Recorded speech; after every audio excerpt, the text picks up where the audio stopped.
All right, this video is going out to the people, whether they're young or old, who are, those people that they want to change the world.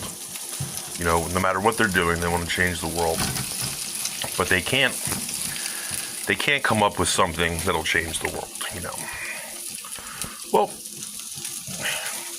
you don't have to reinvent the wheel. I mean, imagine the first guy that invented the wheel. It's made out of stone. It's probably all lumpy and shit, super heavy. I mean, yeah, maybe it made a cart.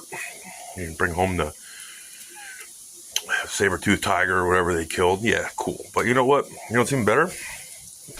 The second guy who was like, you know what?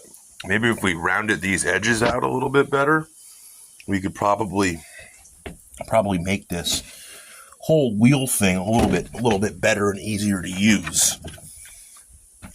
And then somebody was like, hey, we could make this out of metal and put like spokes on it, and it would be a hell of a lot lighter, and it would be a perfect circle, and we could attach it to shit. And then somebody was like, hey, let's make a steel rim and put inflatable rubber on it. And then now we're to the point, I think, where somebody was like, hey, let's see how big we can make one of these aluminum alloy rims and put shit that spins on it when you stop at the intersection. What I'm trying to say is, you don't always have to have your own ideas. You just got to be able to think outside the box and make something that's already good much better. Then, people will remember you for making it better, and they won't even remember where it came from. So it's a win-win. You change the world. Like, let's see. We're worried about green technology. I'll give it, if there's any Democrats watching this video, let's use green technology for an example.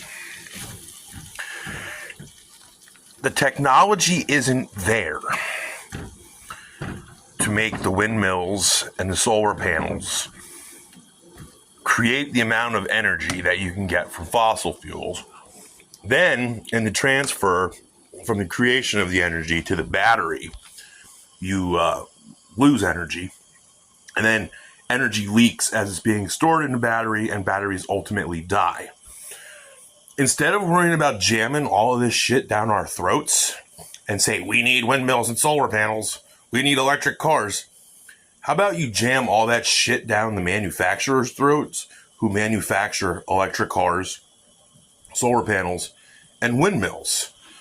Then that way, solar panels, electric cars, and windmills will get a hell of a lot more efficient, and maybe in like 20 years, we could actually switch over